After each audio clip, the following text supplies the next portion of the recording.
कभी ये सवाल मन में आया है कि कुछ इंडस्ट्रीज जैसे एयरलाइंस हमेशा मुनाफे के लिए जूझती क्यों रहती हैं, और वहीं दूसरी तरफ सॉफ्टवेयर जैसी इंडस्ट्रीज सोने की खान कैसे बन जाती हैं? देखिए, इसका जवाब सिर्फ एक अच्छी कंपनी चलाने में नहीं है, बल्कि उस खेल के मैदान को समझने में है जिसमें वो कंपनी खेल रही है। तो आज हम उसी खेल के मैदान के नियमों को समझने जा रहे हैं। एक पल के लिए एयरलाइन इंडस्ट्री के बारे में सोचिए। टिकट के दाम लगातार ऊपर नीचे होते रहते हैं। कंपटीशन इतना ज्यादा है कि दम घुटने लगता है, और प्रॉफिट कमाना, अरे वो तो लगभग नामुमकिन सा लगता है। वाकई में एक बहुत ही मुश्किल बिजनेस है ये। और फिर देखिए सॉफ्टवेयर इंडस्ट्री को, जहां कुछ कंपनियां अनइमेजिनेबल लेवल पर कामयाब हो जाती हैं। तो सवाल यह है कि इन दोनों में इतना जमीन आसमान का फर्क क्यों है? इसी का जवाब आज के हमारे इस विश्लेषण में छिपा है। तो चलिए इस पहेली को सुलझाते हैं। बात यह है कि किसी भी इंडस्ट्री की प्रॉफिटेबिलिटी के पीछे कुछ बहुत ही बुनियादी आर्थिक ताकतें काम करती हैं, और यही ताकतें हैं जो उस इंडस्ट्री में खेल के नियम तय करती हैं।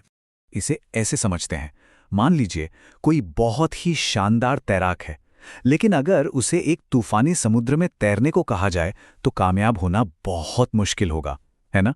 मतलब सफलता के लिए सिर्फ अपनी काबिलियत ही नहीं, बल्कि समुद्र की लहरों को समझना भी जरूरी है, और इंडस्ट्री का स्ट्रक्चर वही समुद्र है। तो सवाल यह है कि इन लहरों का विश्लेषण करें तो करें कैसे? यहीं पर हार्वर्ड के प्रोफेसर माइकल पोर्टर का एक बहुत ही मशहूर फ्रेमवर्क हमारी मदद करता है। यह समझे कि एक तरह का एक्सरे चश्मा है जो हमें किसी भी इंडस्ट्री के अंदर झांकने में मदद करता है। और ये पूरा का पूरा फ्रेमवर्क सिर्फ 5, जी हां, 5 ताकतों के इर्द गिर्द घूमता है। ये नंबर 5 आज के हमारे पूरे विश्लेषण की चाबी है। इसका ऑफिशियल नाम है पोर्टर्स 5 फोर्सेस मॉडल। और देखिए, इसकी सबसे खास बात यह है कि ये सिर्फ आमने सामने के कॉम्पिटिटर्स को नहीं देखता। नहीं, ये उन सभी दबावों का विश्लेषण करता है जो मिलकर ये तय करते हैं कि किसी इंडस्ट्री में पैसा कमाना कितना आसान होगा या कितना मुश्किल। तो चलिए अब आगे बढ़ते हैं और एक एक करके इन 5 ताकतों को जरा करीब से देखते हैं, और ये समझते हैं कि आखिर ये दबाव किसी भी इंडस्ट्री को बनाते या बिगाड़ते कैसे हैं। पहली और शायद सबसे जानी पहचानी ताकत वो है कॉम्पिटिटिव राइवलरी। अगर इसे आसान भाषा में कहूं तो किसी के मोहल्ले में एक ही चीज बेचने वाली और कितनी दुकानें हैं? जितनी ज्यादा दुकानें उतना ज्यादा कंपटीशन। सिंपल। और ये राइवलरी तब और भी बढ़ जाती है जब इंडस्ट्री में बहुत सारी कंपनियां हों, या फिर जब सबके प्रोडक्ट एक जैसे ही दिखते हों। ऐसी हालत में अक्सर होता क्या है? कंपनियां एक दूसरे से प्राइस वॉर में उलझ जाती हैं, जिससे सबका मुनाफा कम हो जाता है। अगली 2 ताकतें समझिए एक ही सिक्के के 2 पहलू हैं। सप्लायर्स की बार्गेनिंग पावर और बायर्स की बार्गेनिंग पावर। मतलब अगर किसी के पास सिर्फ एक ही सप्लायर है तो वो अपनी मनमानी कीमतें वसूल सकता है, और दूसरी तरफ अगर ग्राहक बहुत बड़े बड़े हैं तो वो कम दाम पर जोर दे सकते हैं। ये दोनों ही ताकतें सीधे सीधे प्रॉफिट को निचोड़ सकती हैं। चौथी ताकत है नए लोगों के आने का खतरा, यानी थ्रेट ऑफ न्यू एंट्रेंस। इसे किले की तरह सोचिए। कुछ इंडस्ट्रीज के चारों ओर ऊंची ऊंची दीवारें और गहरी खाइयां होती हैं, जिससे किसी नए के लिए अंदर आना बहुत मुश्किल होता है, जैसे कार बनाने की इंडस्ट्री। वहीं दूसरी तरफ कुछ इंडस्ट्रीज जैसे कि ब्लॉग शुरू करना, वहां कोई दीवार ही नहीं होती। तो सीधी सी बात है, जितनी ऊंची दीवारें उतना सुरक्षित मुनाफा। और अब आते हैं 5वीं और आखिरी ताकत पर, थ्रेट ऑफ सब्स्टिट्यूट्स, यानी विकल्पों का खतरा।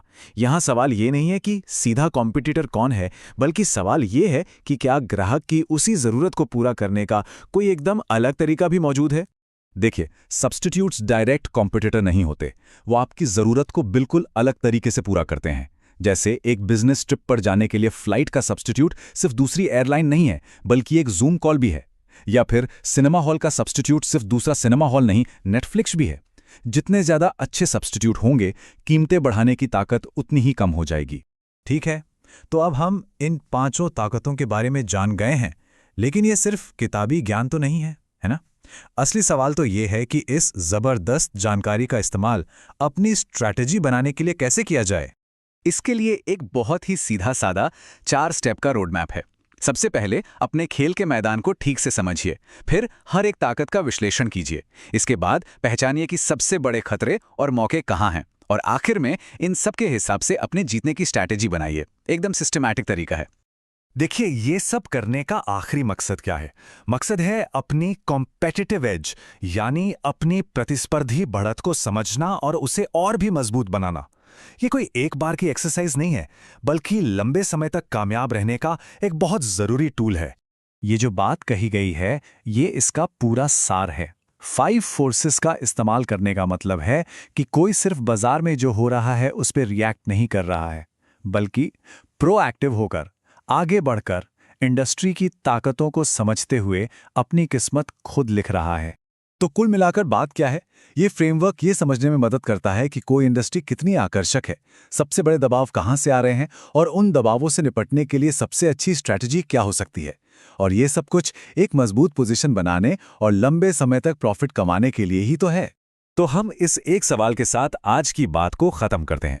अपने उद्योग या अपने काम के क्षेत्र में इन 5 ताकतों में से कौन सी ताकत सबसे ज्यादा असर डालती है? यकीन मानिए, इस सवाल का जवाब ढूंढना किसी की भी स्ट्रैटेजिक सोच को हमेशा के लिए बदल सकता है।